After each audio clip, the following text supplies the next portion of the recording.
What is going on, everybody? Welcome back. Another episode of the Sons of Montezuma podcast, episode number 307. We want to welcome you guys to the stream. Of course, sonsofmontezuma.com. You guys can see it above you. Make sure you are checking out all the articles, past episodes, all the crazy fun that we like to have here. Of course, talking San Diego State Aztecs, football, basketball, softball, baseball, all that good stuff. Make sure you guys are checking out the Spitballers. They just had their first softball preview last episode. Really fantastic job they did there. And the girls, they absolutely stole the weekend last weekend. So props to them. But tonight it's a Kiss the Rings episode, guys. We're going to get into a lot of different things, right? Because it's the bye week, technically. The Aztecs still in first place on both the men's and the women's side. So we're going to jump into all of that stuff. And of course, it's been a little bit of a heavy week, of course. And we have a special interview to honor a super fan amongst us in Aztec Nation. And so we're definitely going to get into all of that concerning Chet. RIP Chet. But I got the guys with me right now, of course. Mr. Mike Tortolot. Fiend. Mr. Fiend, what's going on? We still got the shades on, man. Hope you're feeling better. You sounded better before we hit the live button. Yeah, man. Thanks for the well wishes and everything. Yeah, it's been kind of a rough road here since about Thursday last week, and so finally getting over that. Whatever I had, it's nasty. So anyway, glad to be back. Glad to talk some hoops and yeah, have a good show. Well, what's going on, everybody in the chat? Good to see you guys. Of course, Bill, good to see you. JK, Larry Joe, what's going on? Welcome, guys. Fiend, did you at least enjoy the Super Bowl, dude? I mean, I know it's I don't know if your team won. I mean, if you had a team, but I'm still snacking on leftover tortilla chips, dude. I can't get rid of them. Yeah, it was okay. I mean,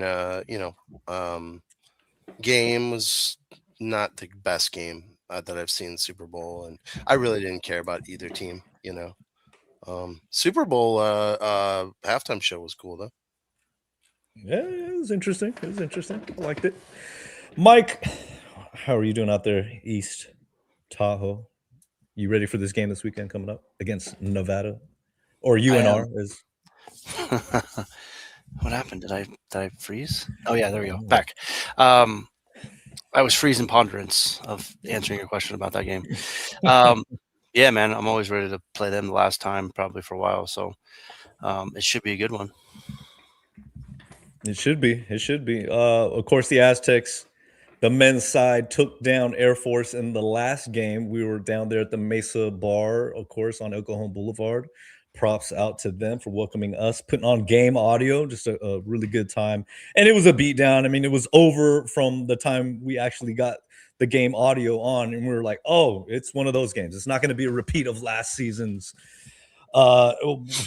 just psychotic thriller, as I called it in the preview article, and it certainly wasn't. I mean, it was a beatdown, and I'm glad to see it. Of course, you guys saw Chino on the immediate post game wrap up. It was like we beat Air Force, Space Force, and whoever else force, Darth Vader, whoever else wanted to bring it.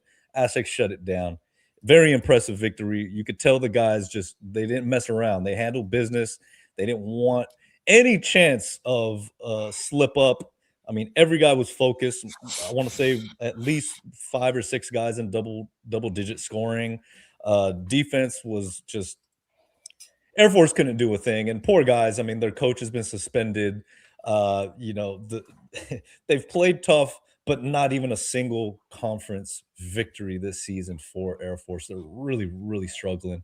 But hey, what can you do? As the Aztecs, you just got to handle business, keep stacking wins, and they got back in the win column. Of course, 2 wins now, I believe, back to back. Well, what do you, Fiend? You were probably homesick watching. Anything jump out to you in that game, man? Well, looking back on it, I was trying to see what year was a team Aztec team that went in there and performed kind of similar to that, and what I found was like the 2021 team during COVID, when they didn't have any fans, they had to go on the road that year and play 2 games, and the KenPom numbers were about the same for Aztecs and Air Force, and San Diego State just absolutely annihilated them. twice that year, 30 by 39 and 32.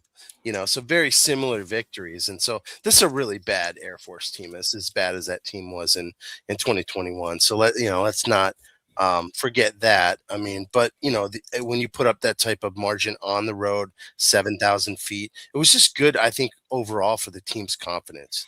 I mean, just to play well, to play defensive well, that's got to build your confidence, even though you're playing a really bad opponent. But you're doing it in a venue that that opponent took you to overtime last year. So I'm sure there was some revenge on their mind as well.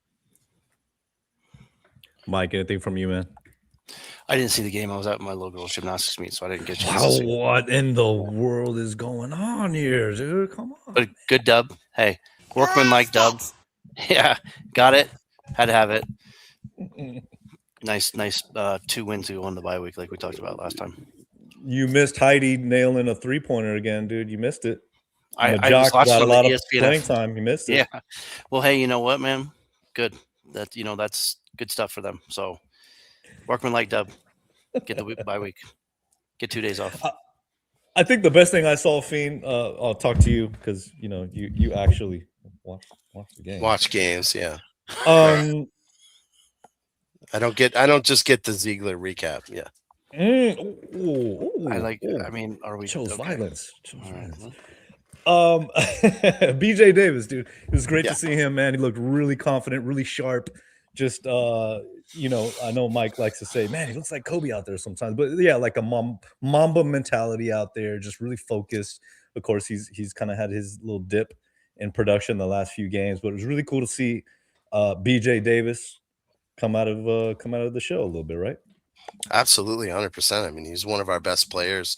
Start of the year, it started really hot, and then I think he'd been shooting like 18% or something like that from three the last month. Like it's been really bad, and he's really, really struggled. And so I'm sure that's weighing, on his confidence. And it's not easy too when you've been on the bench and now you're in a starting role and different role, and that's been a little bit of an adjustment too. And I think he just been kind of forcing his, shots and stuff like that, and kind of trying to force his game. And in this game, it was just came a little more natural, and maybe not having as tough a defense, as Air Force. We did put up 88 points. So, I mean, their defense is not great, so you had more open looks, and when you have more open looks, they're more likely to fall. But I think just to see the ball go through the hoop was really good for his confidence, and you just hope that carries over to the next game. After that game, we got the week off, much needed, right? I think the guys were all needing to get healthy. The big question is still going to be there, though, guys. I mean, is LZ back to a point where he can get on the court? How's the healing process with Goon and his hip? I don't have any answers for that. We're still, midway through the week. I don't think Goon's gonna be back. Mike, I know you had your opinions on that as far as his timeline goes. I doubt he's back by this weekend's Valentine's Day game against Nevada. And when it comes to LZ, I don't know. Have you guys heard anything? I have not dug in there, so I doubt we hear any word until maybe game time decision for LZ.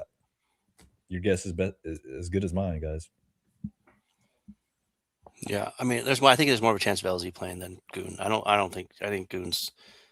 I'll be interested to see when he comes back. I don't think he's going to come back this weekend, honestly. Yeah. The thing is, the team's been playing really well, even without those guys, and so they have been able to.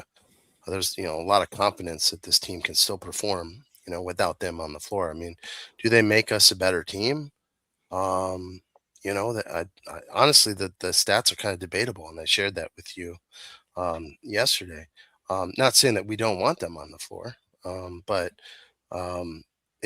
they have performed, pretty well in their absence, and so my thought is like get them healthy, like make sure they get healthy, and then if you do bring them back, then maybe ease them back in. So you're going to give them like maybe 10 minutes the first game, maybe up until like 15, and just kind of gradually get them back. Don't throw them right in there. We don't want to disrupt the rhythm and everything that they've been building, since they've been out. So that would be my approach to it if they were ready to come back. Yeah, you have to agree with that, man. I mean, especially seeing the guys get their confidence. Who you get some rest, get recharged. I think you're okay running into this Nevada team. Of course, as we look at the standings, guys, we're still in first place, of course, neck and neck with you hate to say it, but Utah State right there, 11-2. San Diego State 11-2. Well, there's some distance though now because New Mexico's lost 2 in a row, guys. I don't get it. I don't understand it. They took a really really tough couple L's here. One against Utah State. That game was just ugly, dude. It was nasty. But hitting against the Wolf Pack, last time we played them, guys, on the road, came out with the victory 73-68. And it was really early in the conference season. How are these guys looking now that we're getting a double back? I mean, they're still within, they're still within range. They're still in it, 2 games back behind us and Utah State. But it seems like they're playing some pretty good ball. Took down Grand Canyon, right? Yeah, they got kind of lucky with that game because I thought Grand Canyon, had the game in hand, and then sort of like we did against them, and then Nevada basically stole it from them. So that was an impressive win on their part. Nevada has not lost to anyone other than us in conference at home. So they've really protected their home turf well. Where they've picked up losses have been on the road. So they were at, I think, New Mexico, Boise State, and I want to say Utah State, or I'm not sure. There was another one there that they lost. But they've got some other, they've got some tough, obviously coming to Viejas is a tough task for them. And so that's where their losses have been at. And I would expect this to be, a win for the Aztecs. I'd be surprised, I'll be honest, if we do lose this game. Could they win? Do they have the talent to win? Yes. But I think that is where they have slipped up more, is on the road than at home. And I think it favors us in this game. Absolutely. Yeah, all those games at Utah State, at New Mexico, at Boise, and at us, San Diego State. All quality teams, tough losses. Mike, it's Valentine's Day this Saturday when we play them. Is there, should Cupid fire his arrow on his favorite Aztec player this Saturday? Who do you think is going to have that big game against the Wolfpack? Reese. I mean, we talked about Reese. He's my Valentine. Always be my Valentine. Nevada had a week off too.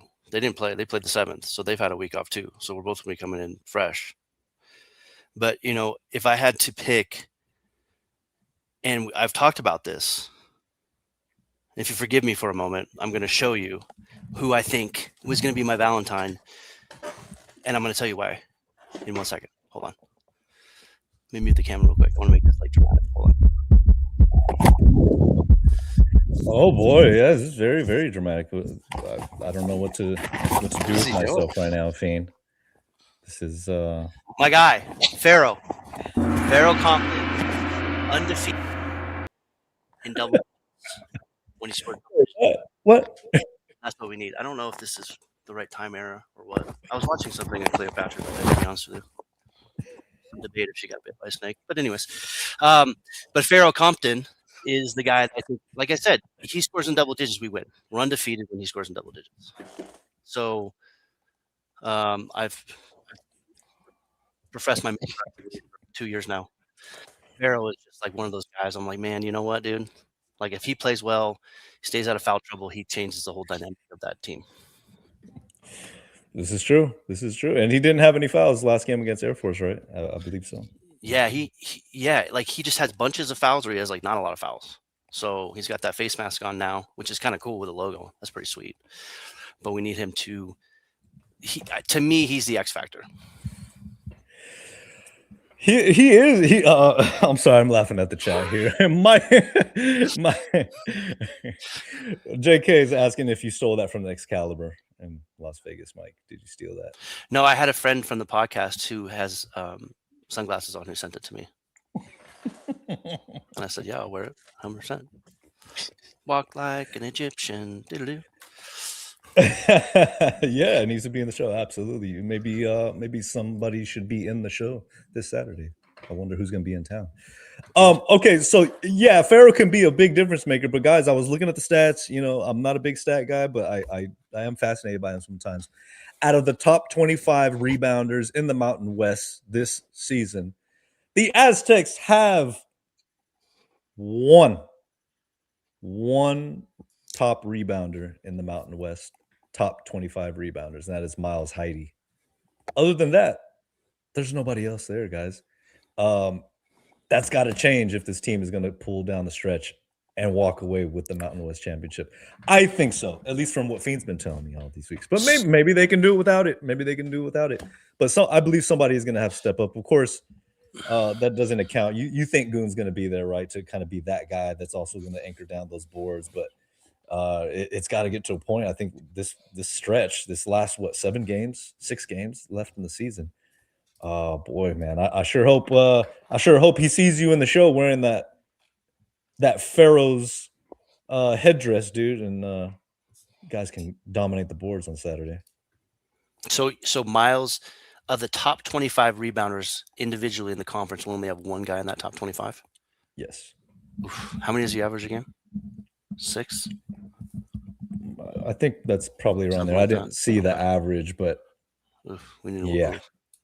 It's a toughie. It's a toughie. It's sort of a rebound by committee, though. I mean, it's not. You know what I mean? Like, I don't think it's like we don't pull down any rebounds. I think that we just have a lot of guys that have to contribute to rebounding because we don't have that dominant, rebounder like we had with D and Nathan Mensah. I mean, those types of guys. We just don't have that really on this team. I mean, Heide is really good at offensive rebounds, and getting offensive. He's not the best defensive rebounder, but he does a lot of dirty work in the paint. And, it was good to see him rewarded with being able to take that 3 against Air Force. Usually I would not want him to take that 3, but that was the right time. And, glad he was able to nail it. So, yeah, no, he's down there doing the dirty work. And having Goon out too, he's a pretty good rebounder himself.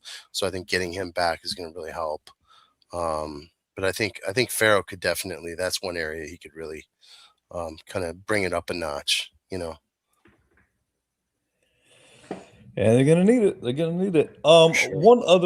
One last question before we kind of move on, guys. But I've been seeing online, of course, you guys see the comments and all that different stuff. Let me ask you guys this question because Miles Bird came into this season, right? A lot of expectations, a lot of hype. Of course, the NBA draft process last season, him and Goon were kind of like the names, right? Coming into this year, thinking that's going to be the year that they get the process going again, right? Obviously, it's well documented the offensive struggles have been there as far as consistency goes. But let me ask you guys this, because San Diego State, known for defense, right? Offense comes from defense a lot of times with this program. The Aztecs have owned the Mountain West Defensive Player of the Year award 4 years in a row. 5 of the last 6 seasons, right? So if you guys look at the numbers, of course, I'm not the biggest stat guy. Maybe you guys can clean some things up for me in the chat, guys. Despite whatever may be going on offensively, Miles Bird right now has to be the front runner for that Defensive Player of the Year award. Am I wrong to think that? Because, a lot of people want to harp down on the offensive aspect of the game, but you're not realizing, we've been talking about it, the blocks, the steals. I mean, just keeping the opposing team at bay, even when our shots are struggling. Man, so many plays he's came up big. I think he's a shoo-in right now. If he continues to play at this pace, you got to give him that award. Absolutely, 100%. I think he's earned it. I think he will get Defensive Player of the Year. I mean, I think his hope, or I don't know if it's his hope, but I think, there was talk he'd be maybe the MVP, right, of the league, but that just hasn't materialized on the offensive end. But what he's bringing every game on the defensive end is special. Being able to block and assist and rebound, everything that he's doing to disruption, with that. Now he does gamble sometimes, right? He got hit with some back doors against Air Force. Okay, that's going to happen. Sometimes when you gamble, he's a high risk, high reward type player. And that's just the way he plays the game. Plays the game with his pants on fire. He's just always going and giving so much, energy.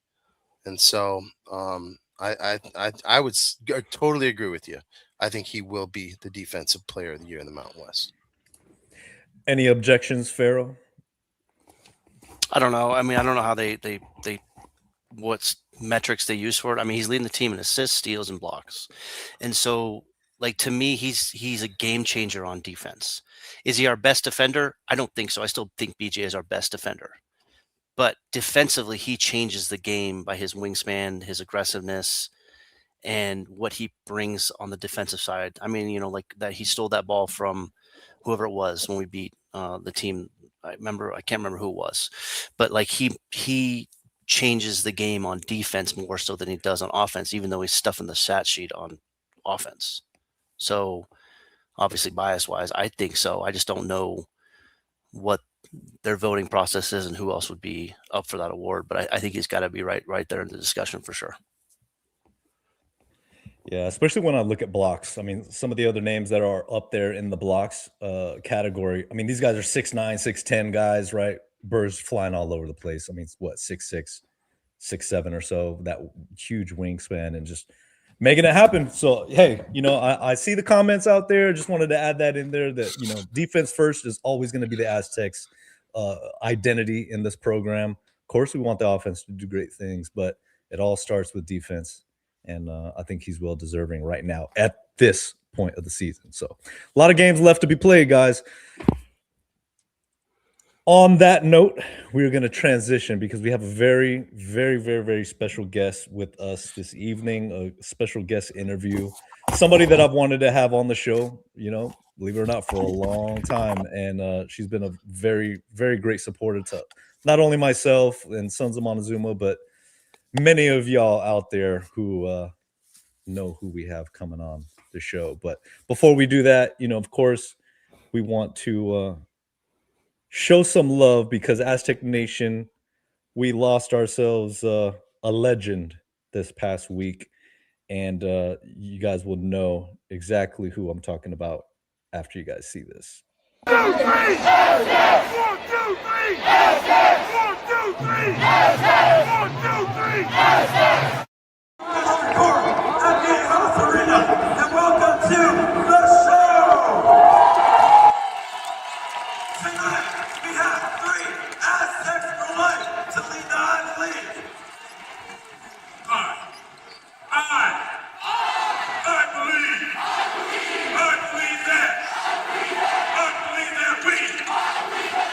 I believe that we will win.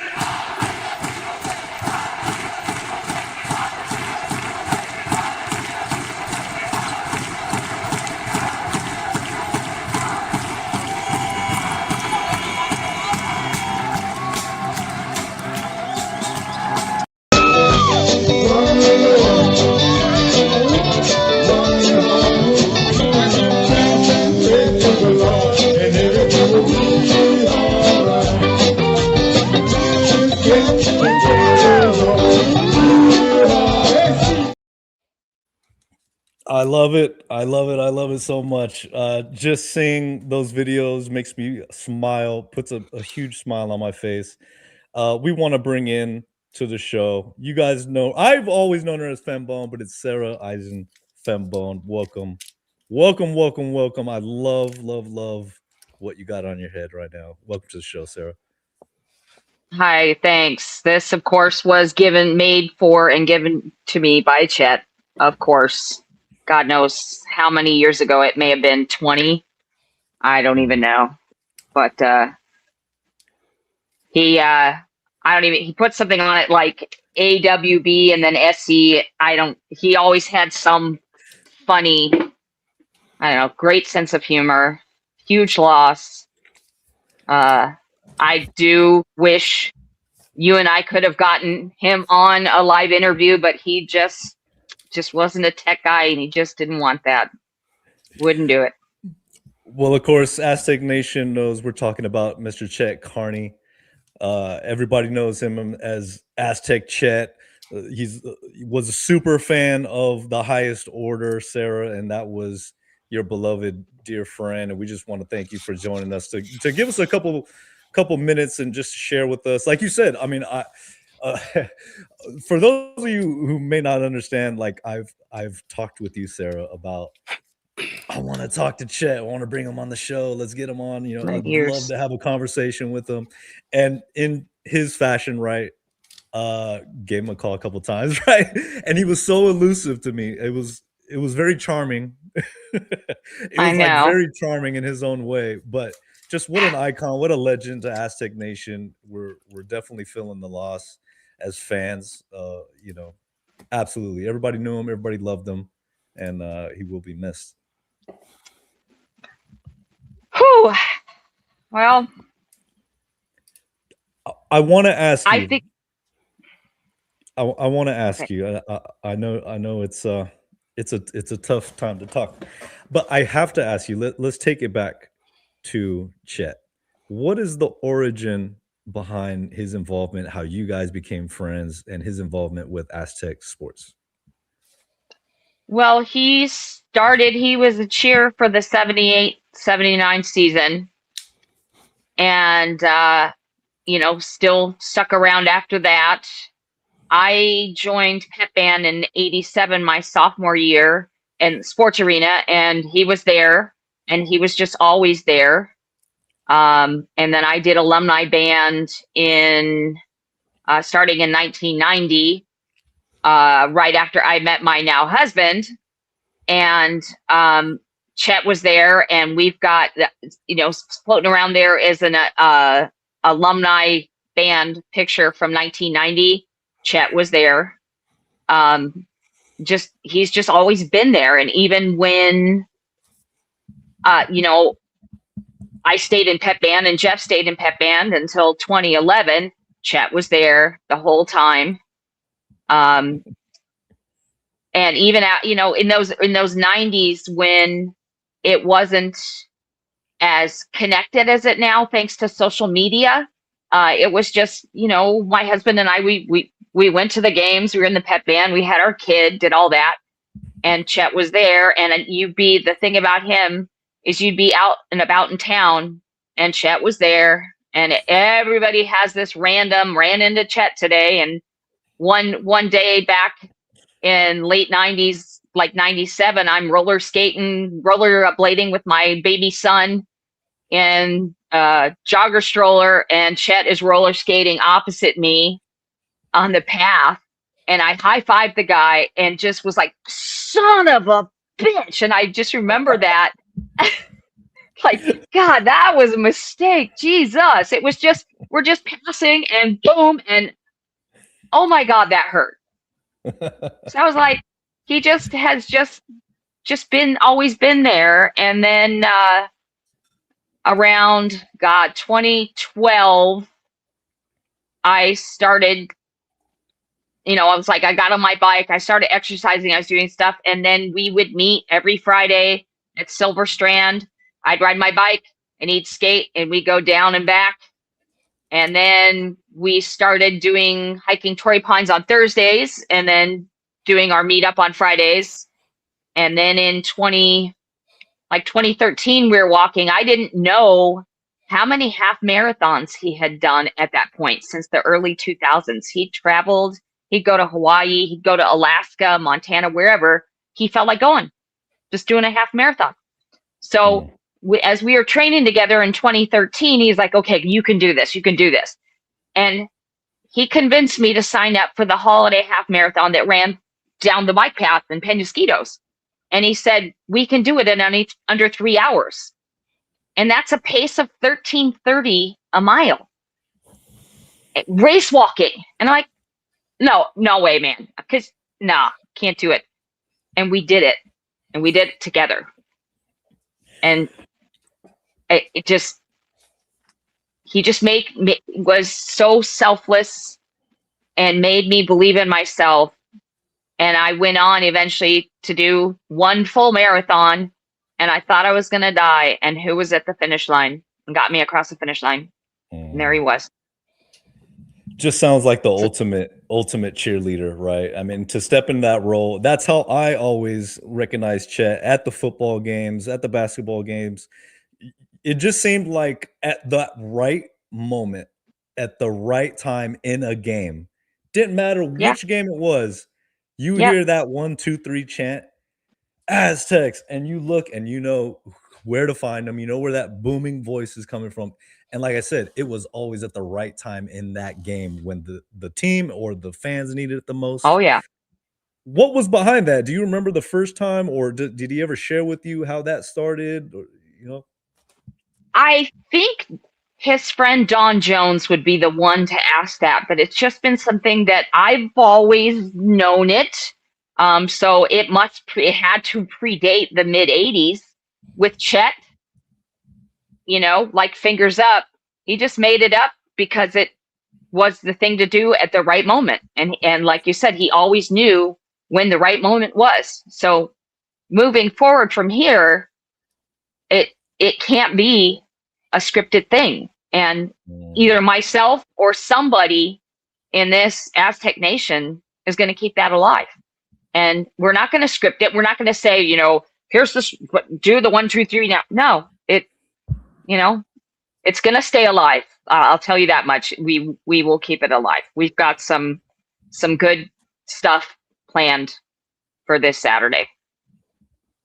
We're a lot of friends that he was the ultimate cheerleader, not only for the Aztec Nation, but for his friends and his friends' kids, because he would be at his closest friends' kids' soccer games, basketball games, everything.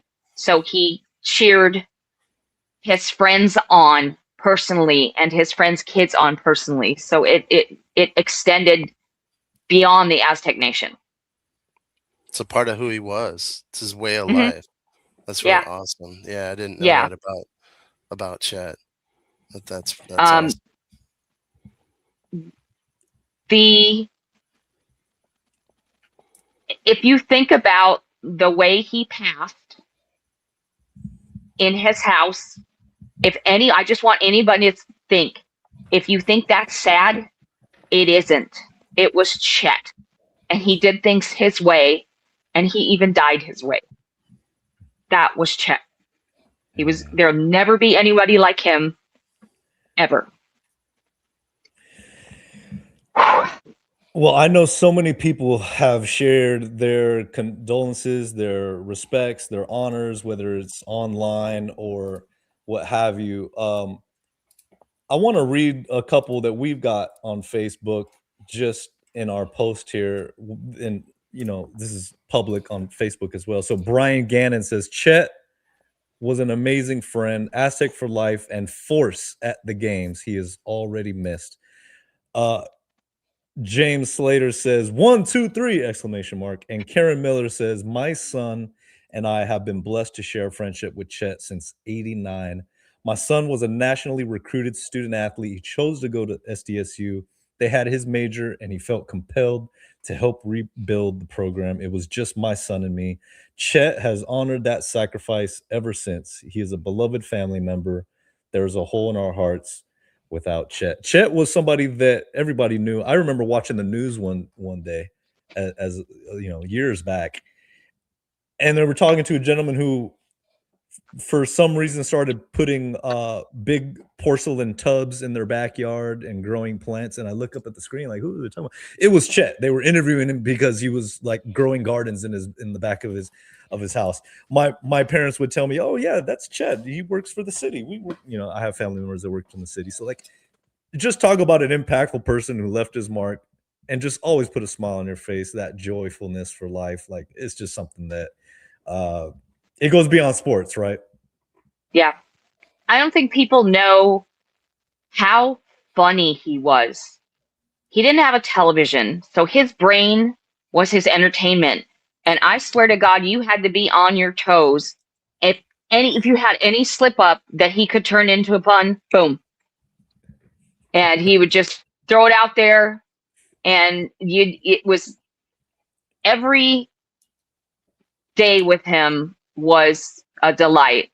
One of our first the first trip that I went with him to do a half marathon in Mammoth, I read the Tom Abels book all the way up, and that it was just weird that I thought about it later, like what a special thing that was, like that I don't think that would happen with anyone else in this world, but I just sat there and just read that book all the way up, and then he interjected his stories where appropriate because he was there for a lot of it.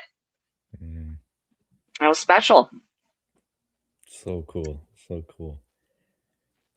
Gonna I do miss want to show this clip because it makes me laugh. It makes me smile. Done a great job, Pennington, Turner, Cook, Greer, and Kilby, of controlling the line of scrimmage that the big boys up front have dominated. They're big, I'm telling you. Bird is back. Moore is out of the game for a moment. Man free, going sideline, out of bounds. That's Hank Basket. And Basket, all the way over there, runs through some of the signage. And, pardon me, that was Brown, Travis Brown. Well, and I'm telling you what, that was one of the best hits of the night. And he's proud and for the it. mascot is dang proud over that. I'm telling you. That is a big boy over there. So you take a look at the hit at the end of this. We don't have 82 on the roster, but take a look. He's running out here. He comes. He's going to catch it. Boom! Yeah. And he turns to the crowd. His name is Chet the mascot, and I'm telling you what, Chet put something behind that one, didn't he? He did. Oh my God. The hammer on I believe that's a Rocky Long, New Mexico Lobos team that Chet just. It is. put a wallop on. Absolutely. Absolutely. How'd you like to be that player? I hope he got shit for that. I mean, I still remember him as a kid. I remember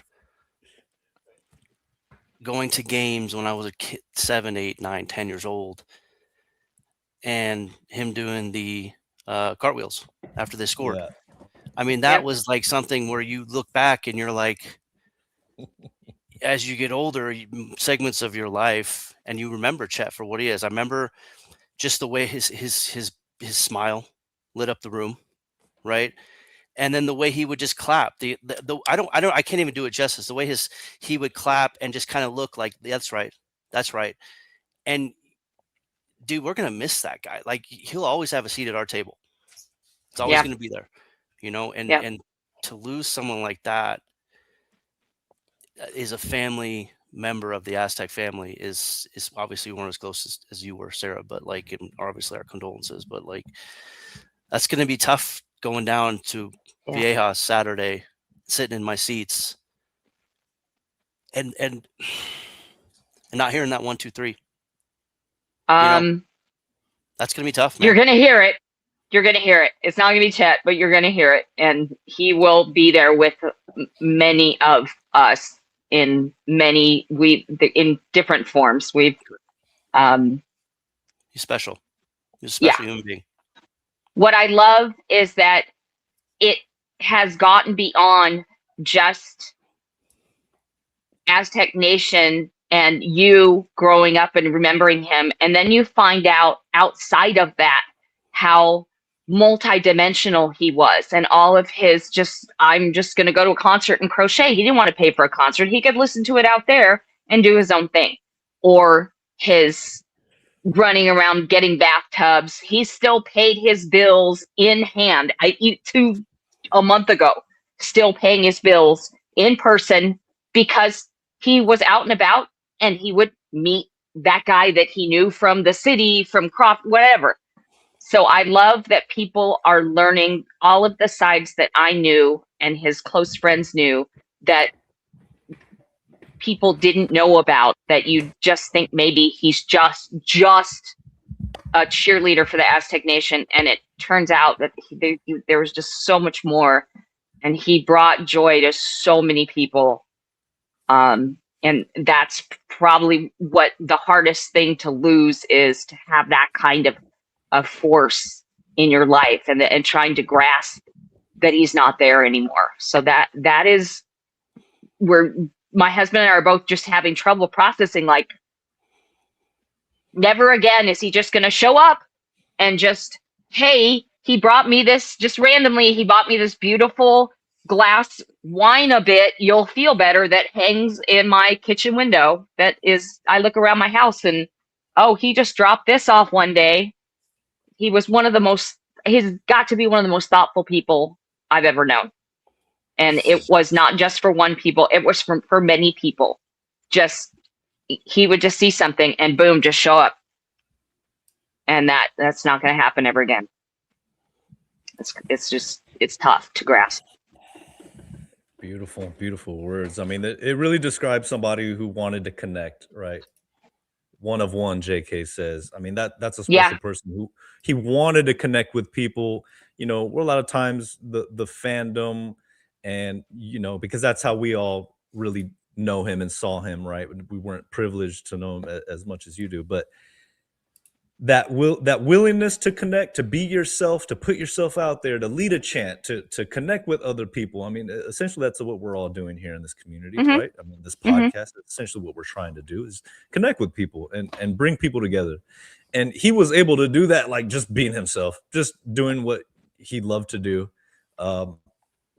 I have to ask, because like the band, whether it's the marching band, the pep band, along with the cheer squads, with the dance team, with everything that goes into game day that you are such a part of, and, you know, Chet's involvement, I mean, like, bridging that gap from, you know, the old sports arena to Jack Murphy to you know, now Snapdragon and Viejas and all that good stuff, like a lot of down years, a lot of lean years, and you guys were there to see a lot of them, and Chet was there still leading the charge. I mean, back in the Smokey Gaines days, right? That's what I was seeing and really learning for myself as well this past week. But like the show, I'm very curious to know, because there's such a tradition of the show and the students. How did the students, how did they view Chet? Because a lot of that, you know, we take it for granted, right? But a lot of, like you said, a lot of those traditions, a lot of those customs, a lot of those chants and different things of that nature.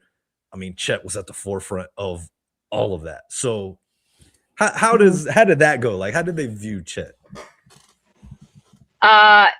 You know, at the beginning of every year, that first time that they hear this noise and they go, who the hell is that? And then it just says, I just watched it this season, the same thing. It just grows and spreads.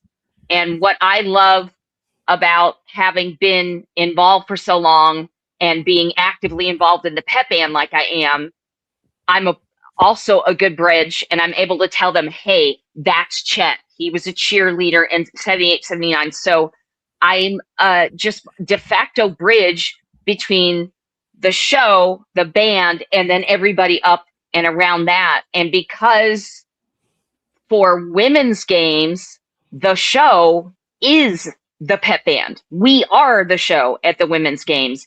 And I'm very, very vocal at those games. And I'm pretty adamant that the kids in the band are as loud as possible, because that the women's team, whether they're winning or losing, we're still leading. And then that fingers up help to tip it in, and telling the kids, hey, that's the guy who started that. He just turned 70 and this still exists. And this was, so he just turned 70 last month, and we had a birthday party for him. And so I was able, I have the great gift and opportunity to bridge that with kids who are 18, and to be able to be there and tell them something they wouldn't know. And now with his passing, it makes it even larger than life. And that is going to continue forever, period, end of story. And every everything else that he did. The 1, 2, 3 in the short term, you know, I feel kind of possessive of it because he's so special, and I happen to have a loud enough voice that I can do it, or any one of the cheer alums that are going to be there. But it's going to live on. Chet will live on in all of us. The show, the ones that are those first few rows, they get it. Also, they know the tradition, they understand. So hopefully that can continue to spread. It will live on. That's all there is to it.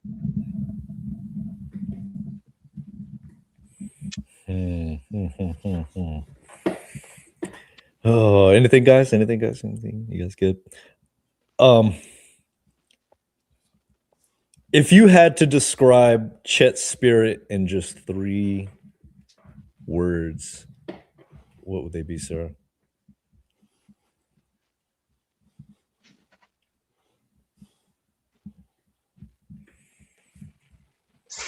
Selflessness,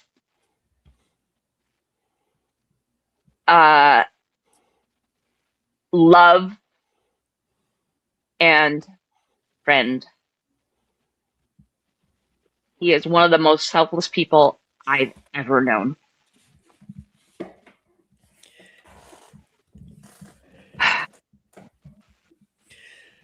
Without giving too much, is there any special ways that you can share that maybe we should be prepared for on Saturday, as far as how he will be honored, or is that all going to be surprised or under wraps? For sure, there will be a moment of silence before the anthem.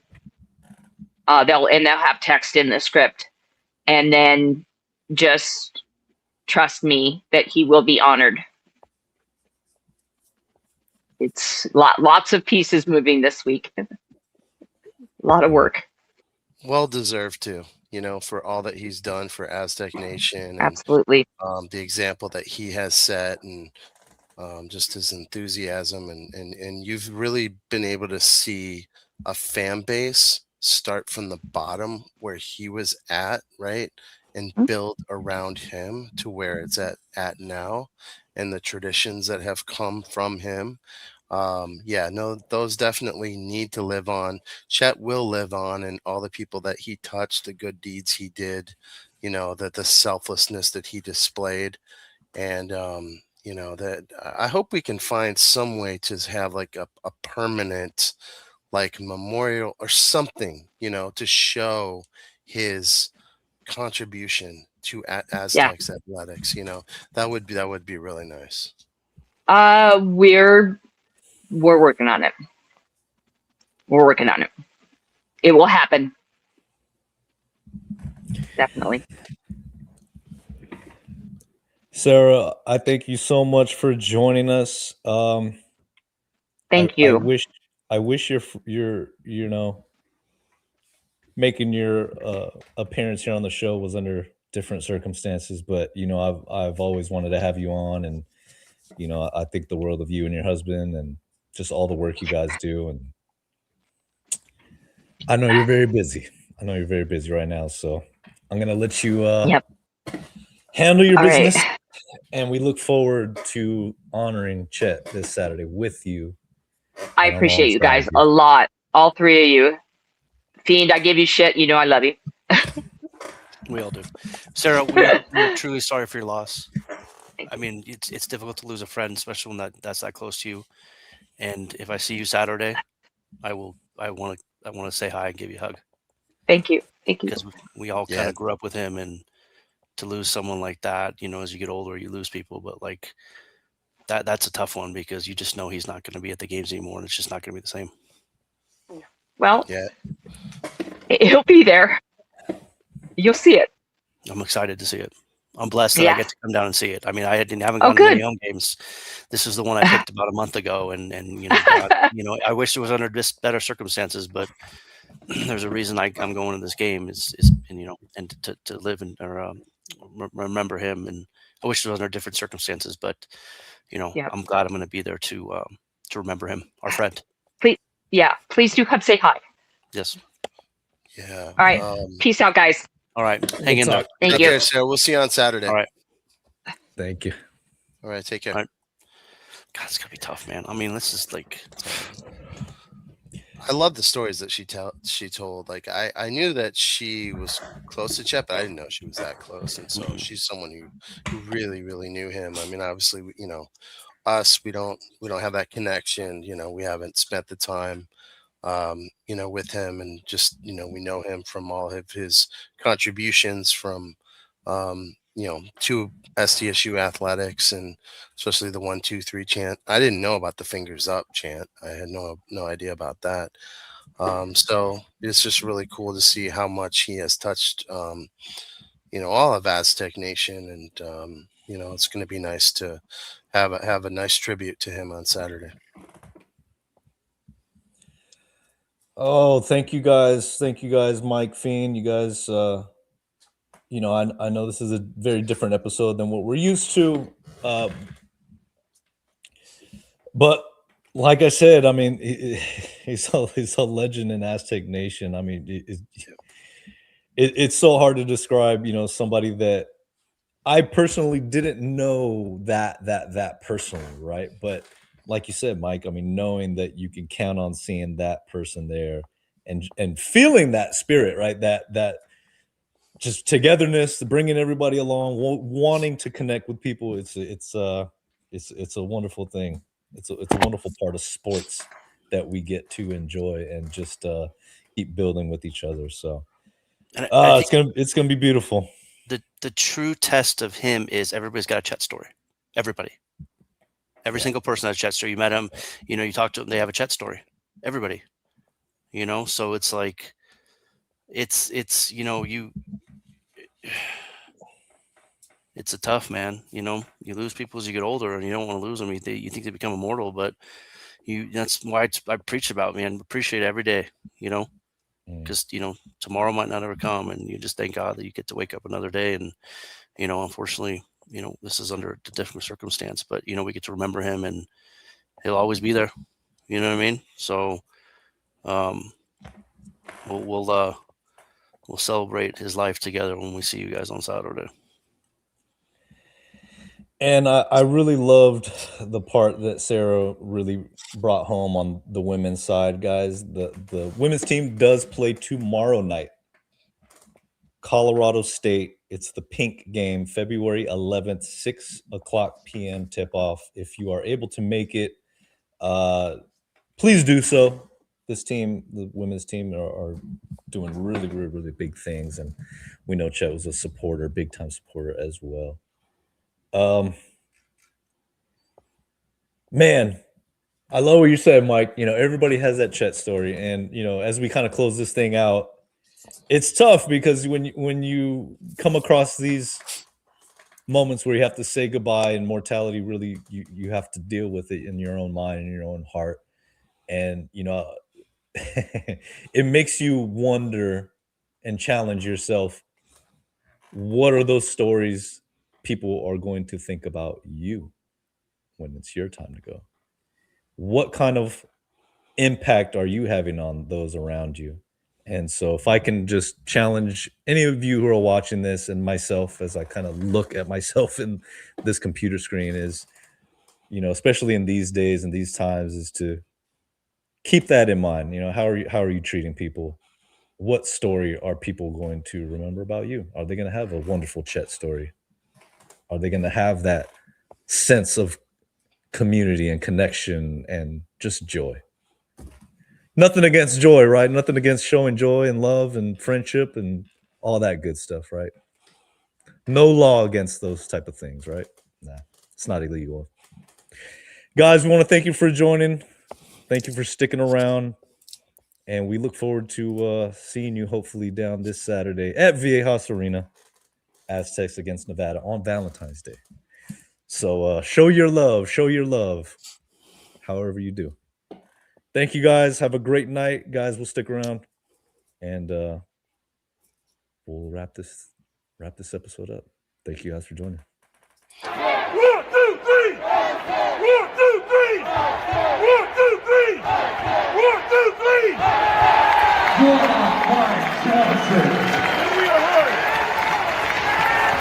When we are heard